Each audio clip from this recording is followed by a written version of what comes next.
Welcome to today's insightful panel discussion on building Gigaton-Scale climate companies for the rest of the world. My name is Harsh. I am a alum, SFS21, and super excited to be your moderator for this very important conversation. Today, 60 to 70% of worldwide carbon emissions originate in emerging economies. And in 2022, developing country emissions alone grew 4%. So while developed countries are much higher on a per capita basis, developing countries their emissions are slowing down and they're showing a downward trend. And if we don't address a growing set of carbon emissions from the fastest growing parts of the world, everything that we're doing from wind farms to solar plants to electric vehicles on the road will be for naught.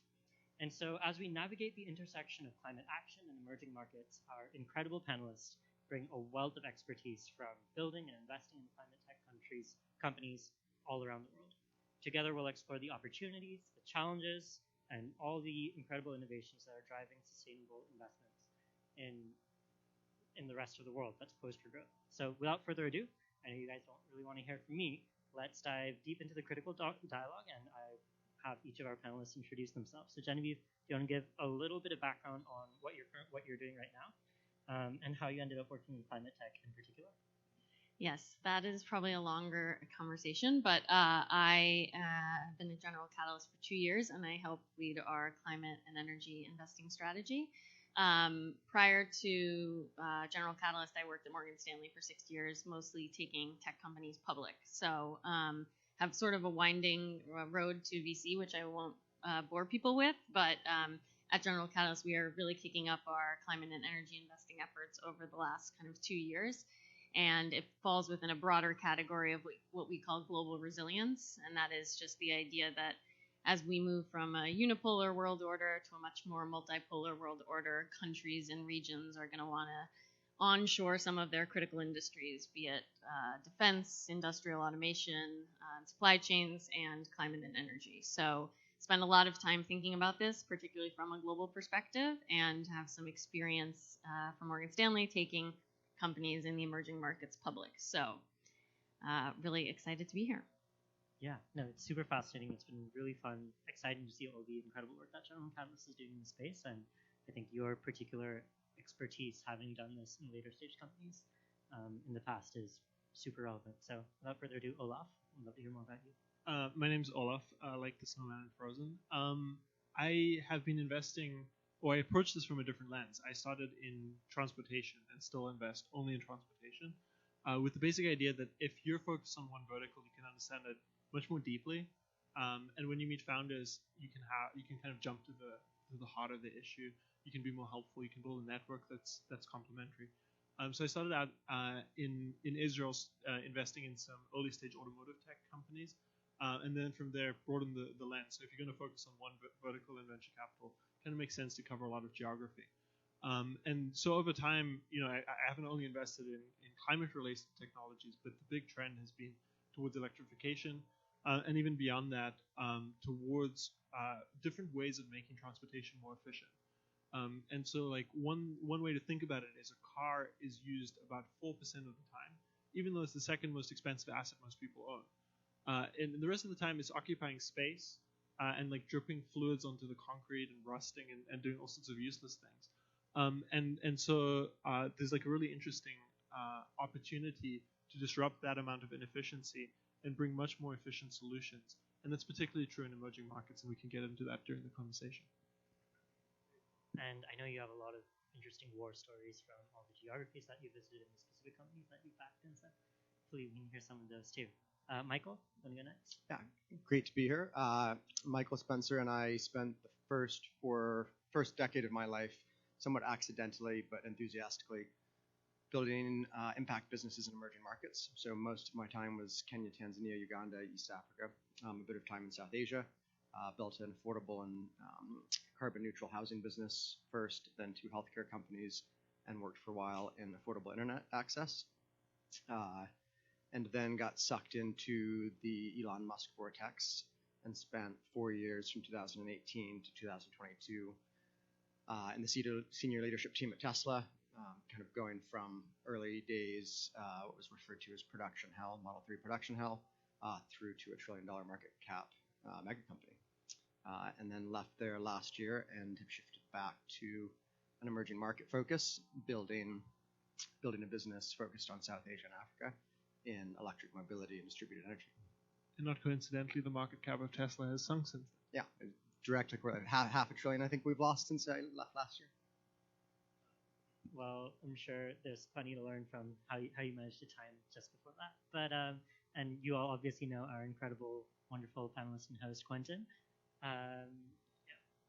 Sure. So I don't have anywhere near that much experience as these people do. I wish I did. I'm actually a recent graduate of Georgetown. I was one of the panelists and moderators at last year's very, very first conference.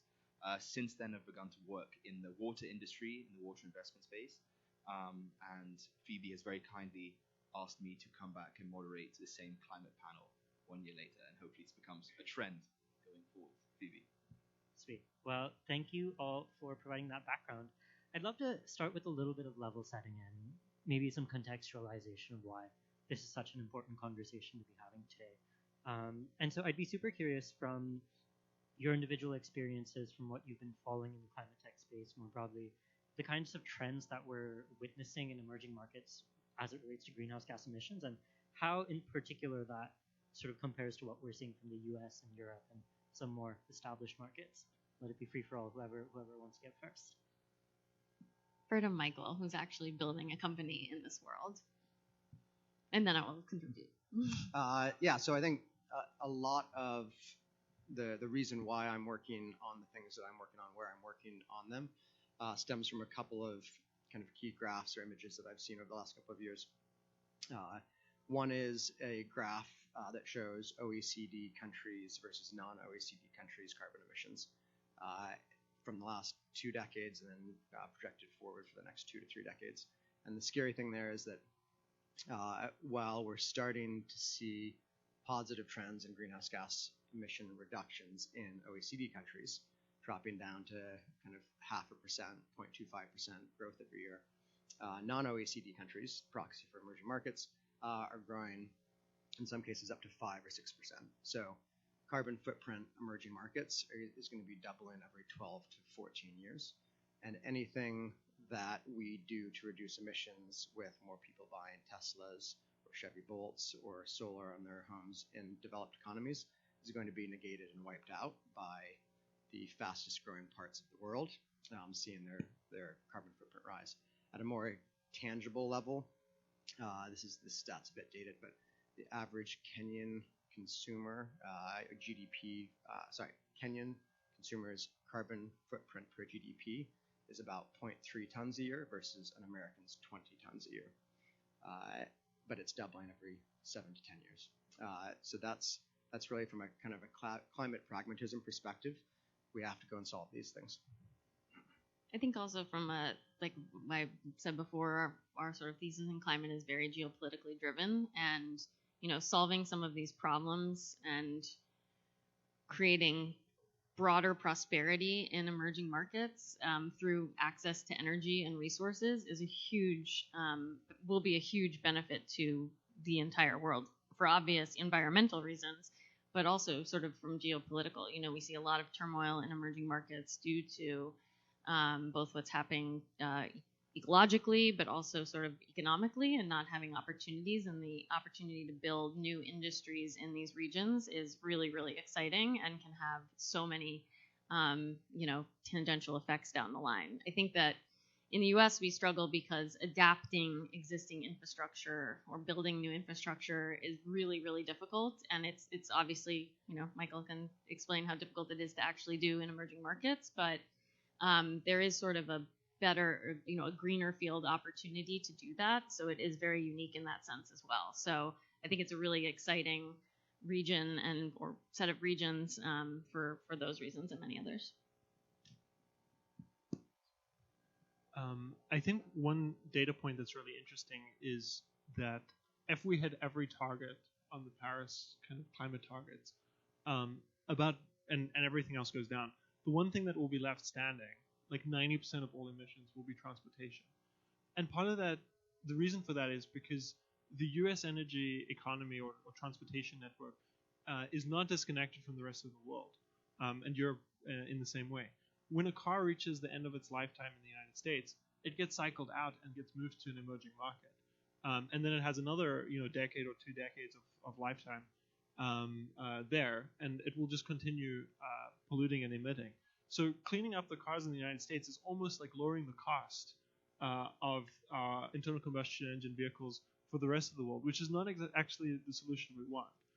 The other thing that's really interesting and exciting about transportation in emerging markets is, just like we've seen with landlines and cellular phones, in Kenya you don't need to build out landlines because we did in the West. You can just skip ahead to the next spot. And I think in the same way, and it's not like people in America are going to give up their cars. Like, I mean, you can just imagine telling people in the middle of the country that you can't have cars anymore, and like it's like telling them they can't have guns. So that's not going to happen. But in a place like Indonesia, you've got this potential to leapfrog, and just nobody owns cars yet. So why do they need to own cars? Why aren't there other ways of building out ways to get around? And most of these countries, India, Indonesia, many parts of Africa, are so dense that cars just don't work. Cars are like practically the least efficient way to move people. So I think there are lots of ways in which not only is this important, but it's also kind of cool. Like you can do just coolest stuff in this way. And you touched on a really interesting point about comparisons to telecoms and some of those other utilities. Michael, I know you spent some time building internet service providers in Kenya and working in this industry. Curious if you have any thoughts as it relates to the similarities or differences between a lot of what is going on in climate tech in emerging markets and what you saw on the ground building a big ISP in East Africa. Yeah, I think I had an experience when I shifted back from East Africa to the States for grad school, where the experience of getting my utility connection up and running in New Haven proved to be more frustrating than it had been in Kenya. And I had this kind of moment of like, there's this perception of third world and first world and things being more established and functioning better in first world. But actually, in a lot of cases, that's not true. And when I then take that to having built an infrastructure business in that part of the world and coming back, I spent about a year in the leadership team of supercharger deployment at Tesla. And a typical supercharger would take around a year to 18 months to get built, kind of site identified through turn on, and would cost around $500,000, which is a lot of time and very expensive. We had a $2.5 to $3 billion a year budget just for supercharger deployment. We're working on similar kind of charging infrastructure in emerging markets, and we can install in about 3 hours for about 10 grand. And so while some things are a lot harder, other things are actually dramatically orders of magnitude easier when you are working in a less established greenfield kind of environment and don't go have to talk to a landlord's lawyer about if you're going to get a lease for a supercharger. I think then the question kind of raises is that if you are, let's say, pitching these companies, pitching these tactics or these kind of plans of climate tech investment in emerging markets, and you're trying to convince them of trying to help them weigh up these ideas of macroeconomic risk against this kind of potential, this deployment potential, as you've just mentioned. How do you find that landscape changing, or is the majority of investment driven by people who, let's say, are more idealist in some of their investments? I think it depends on the market. Like, what is macroeconomic risk? Yeah, like it really depends on the country. There's a lot of different kinds of macroeconomic risk. I think this is the big reason not to invest in emerging markets is they're often low trust societies. So like there's a lot of diligence questions that just don't apply as much to the United States. If you're investing, you can kind of trust that it's not a fraud or scam or something like that. So that's one thing. And then there's unique kind of geopolitical risk. We've seen that with bodas in Nigeria, where like the government will just change the regulations quite dramatically, and then the whole business will be dramatically impacted. So there are certain kinds of risks, but I think you can diversify in order to mitigate it. You can just understand the country. I think investors are herd animals. I think if you build a company, you'll experience this. But the really hard part of building a business is convincing the first person to get behind it. And once that signal starts cascading, a lot of other investors will follow and get really excited. And I think this is true for markets as well. Like 30 years ago, investing in China was like a kind of dicey proposition. It was edgy. And then like, a few, tens, hundreds of billions of dollars of returns later, like, it was kind of consensus. Now it's dicey again for other reasons. But I think as these things shift, they shift slowly initially. But when the opportunity gets unlocked, then it can move quite quickly. Yeah, and you talk about, I guess, investors as herd animals and macroeconomic risk more broadly. Genevieve, you probably interface with a lot of this, taking several companies to IPO in a past life. I'm curious if you have any view on the dynamics as it relates to both macro tailwinds, but also higher population, lower purchasing power, and just investors as herd animals when it comes to building generational emerging market businesses. I haven't done it myself, but it seems from afar very, very, very, very, very, very, very difficult to do.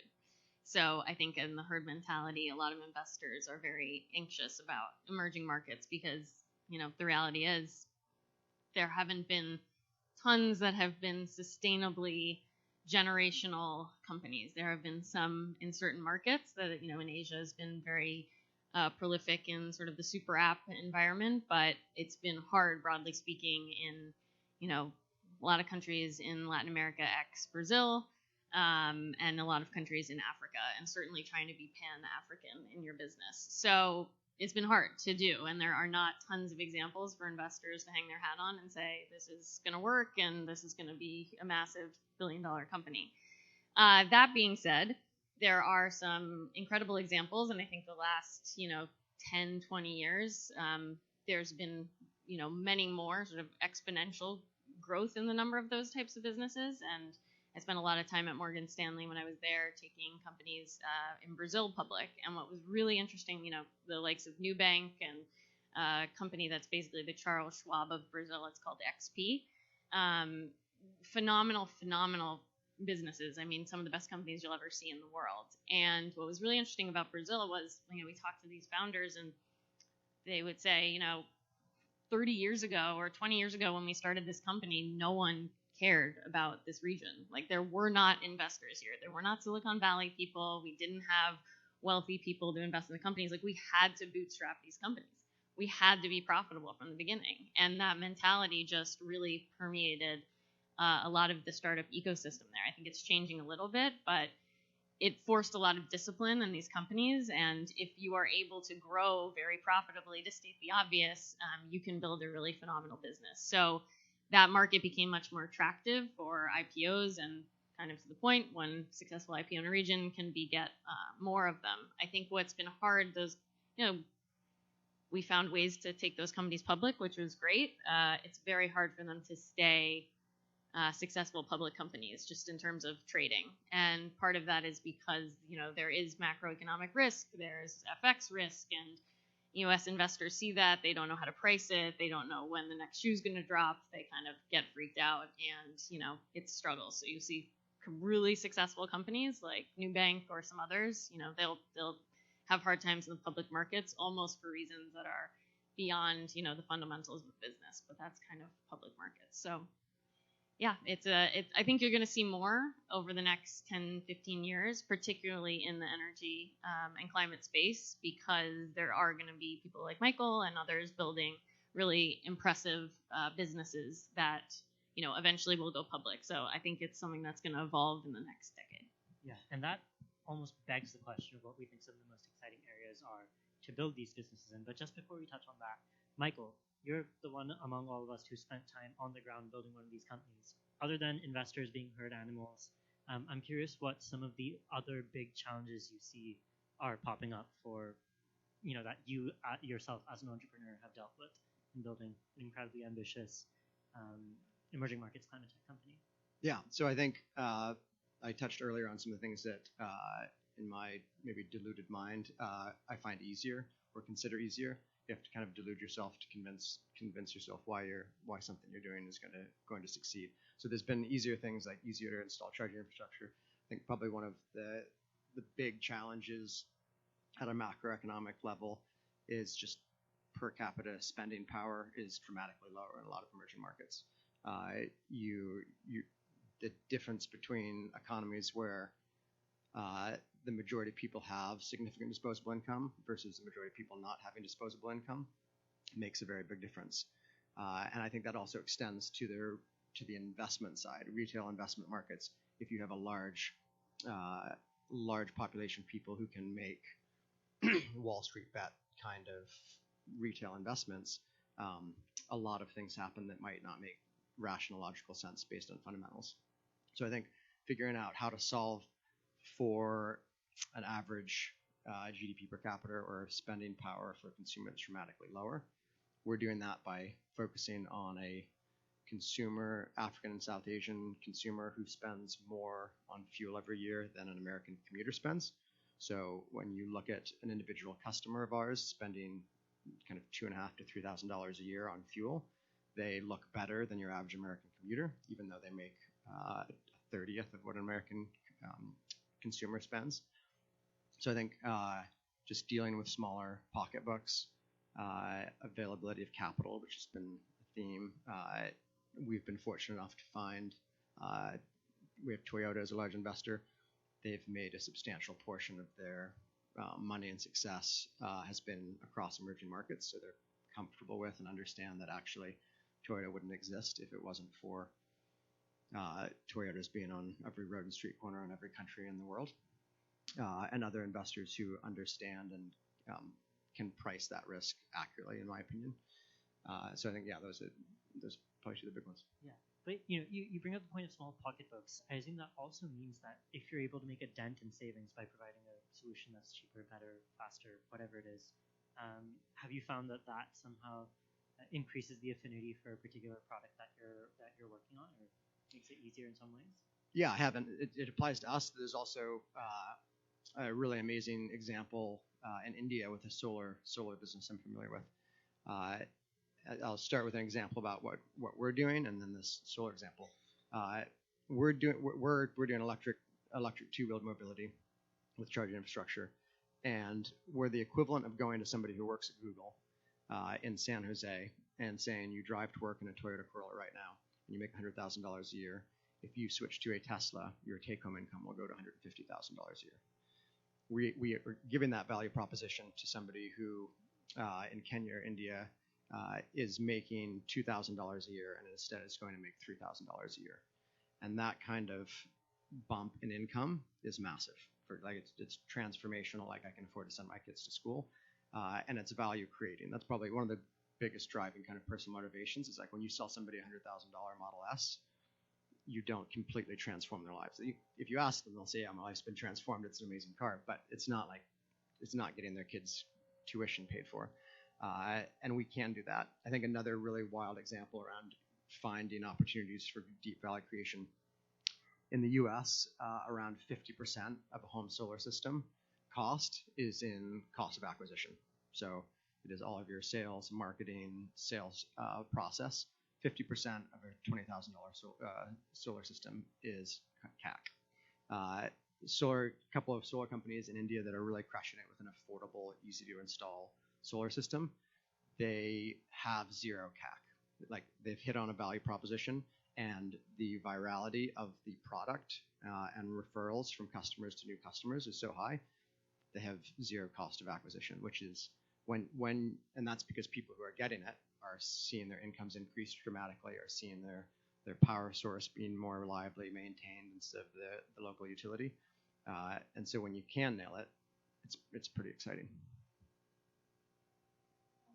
Sorry. I think that when we're thinking about GTs, not only Georgetowns, but also Gigatons, we are, in my mind, I think about these kind of fundamental solutions, these basic need solutions, access to water, energy, and food, as the first things that I kind of jump to as opportunity in these emerging markets, perhaps not in Latin America, but in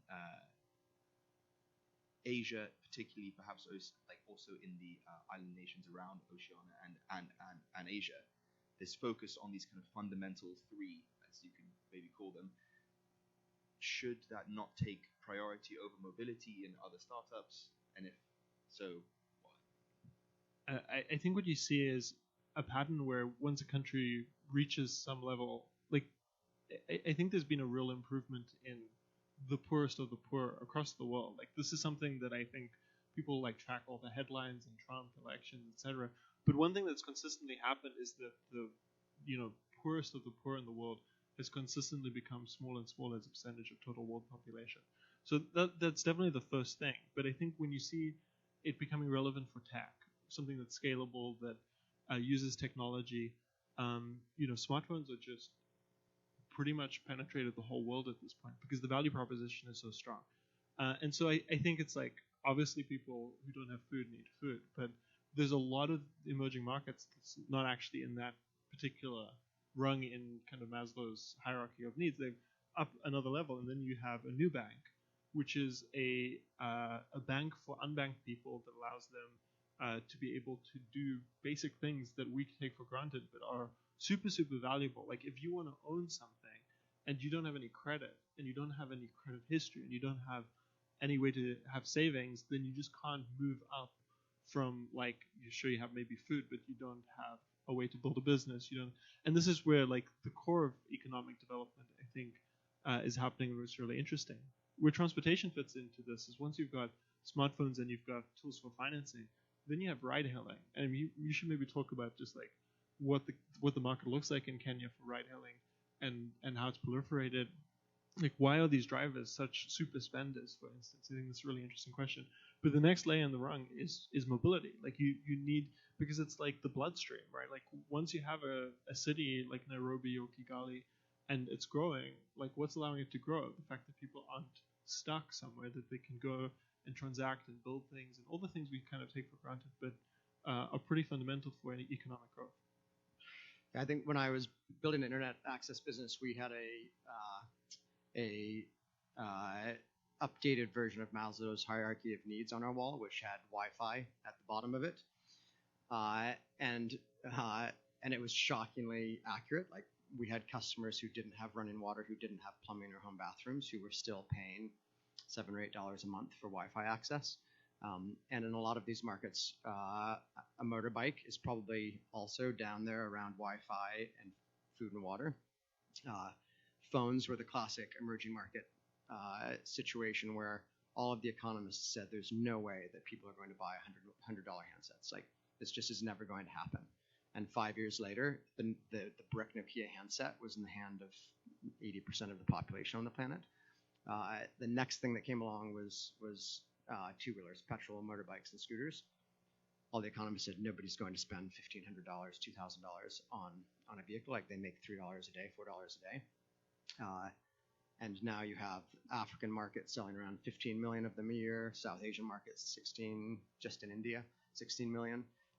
And a lot of that stems from using them in a business revenue generating sort of way, which is on Uber or Lyft across emerging markets, you can order a motorbike taxi instead of a car, and it usually costs about 1/20th what the car costs.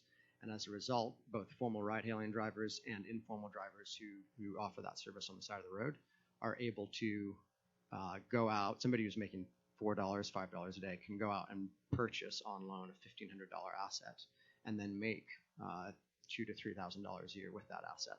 Right now, half of their income is going towards fuel, but devices and the amount of demand for that mobility is still mind-boggling. Like, you want to see your girlfriend on the far side of town, you need to get to work. Like, people will spend on mobility often before they spend on food, because that's how you move and how you hustle and how you make things happen.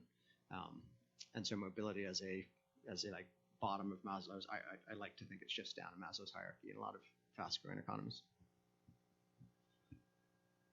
Some context on those numbers. The number of motorbikes being sold in Africa is comparable to the number of cars being sold in the United States and Europe, if not slightly more. That's just like ballparking the numbers for context. Yeah. And, I know we're running up a little bit on time, and this question will probably be a bit of a softball because to some extent each of you all are voting with your feet or the hours that you spend during the week, I suppose. But if you were a bright young undergrad or MBA student today who's looking to get involved in this space, how would you go about it? What would you focus on? What advice, if any, would you have to them? Genevieve, you want to go first? trying to think on my feet. That's a really good question, actually. Do you mean to jump in on Go for something? it. And we can use the in-between I time. love a lifeline.